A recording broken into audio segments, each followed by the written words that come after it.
ย้อนสมมตินะในวิดีโอน้องจะคุยหลักเทียนวิธีการแก้ไขรหัสถอนเงี้ยและชิ้นรหัสธุรกรรมนี่อย่างกรณีให้เตียอยู่ชิ้นยาการเลยเราชัวอยู่ชิ้นยาการมั่วชอเจียนี่อย่างอยู่สาต้องการถอนเงี้ยแต่ชัวมาชิ้นยาการรหัสถอนเงี้ยเลยถอนเงี้ยสตอรี่เขาเรากูปอต่อเตียนี่จะเขาตั้งหมั่งว่าจะจงลังเจอกันก่อนได้จะยังแต่คุยหลักแค่นี้ตัวไหนวิดีโอน้องก่อนนี่ง่ายที่ละเอียดชับเลยอย่างวันเดียวเราจะเป็นการของน้องเนี่ย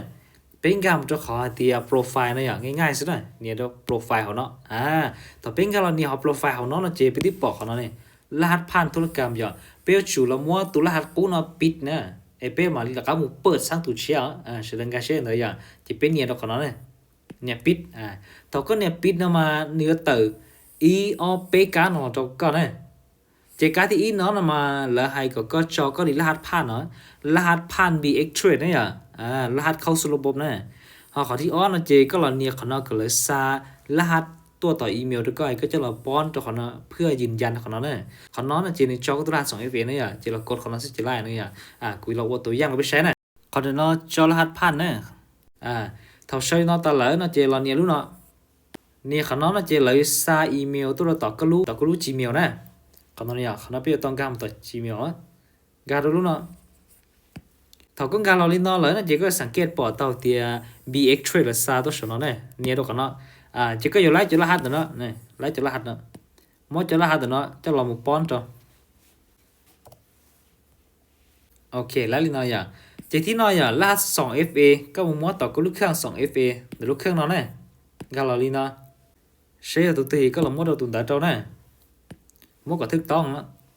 ok món pon trâu liệp lói là này giờ chỉ tí nói là này khóปิดการใช้งานนะปิดกูตัวรหัสถอนเนี่ยกูอย่าโอเคต่อการปิดที่น้อยจะนี่เรียบร้อยเลยนะในง่ายๆสินะจีที่น้อยจะแต่ก็ชินจะการก็ตัวรหัสถอนเนี่ยแหละเจก็ละสร้างตัวเชียนะวิธีก็ต้องปิดเลยเนี่ยแล้วเนี่ยเขาเนาะเนี่ยสร้างตัวเชียอย่าเขาน้อยรหัสผ่าน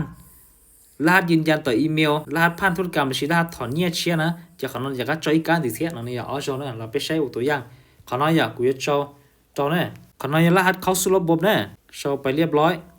จะเขาน้อยก็เราเนี่ยรู้เนาะก็แล้วซาตัวต่อ Gmail ด้วยถอดซาตัวนี้เราอยู่ที่เราเป็นกามต่อรอดด้วยกามต่อ Gmail ซาตัวของเราเนี่ยเป็นสังเกตแต่ละซาตัวของเราเนี่ยต่อตัวของเรามดจะรหัสเนาะ copy เจ้ามุงบางเจ้าของเราทีที่เราสร้างตัวรหัสถอนเนี่ยเชียสร้างตัวรหัสถอนเนี่ยเชียเนี่ยก็สร้างเลยก็จุดยอการจงเนี่ยจอเจียเนี่ยมดเสาเจียnóรหัสถอนเนี่ยเนี่ยในจริงจังเนี่ยก็ชิมมุกของเราจะก็ถอนเนี่ยสิแล้วเนี่ยโอเคที่น้อยเจเราเนี่ยเปิดใช้งานของเราเนี่ยเรียบร้อยเลยเนี่ยยุ่งหยิบเลยเนาะสิเนี่ยเป็นโมตัวกูปิดมูเจที่เราสร้างตัวเชียเจเราไปสร้างตัวเชียละเจเป็นตัวรหัสถอนเนี่ยบตาไปชอลิจานเจ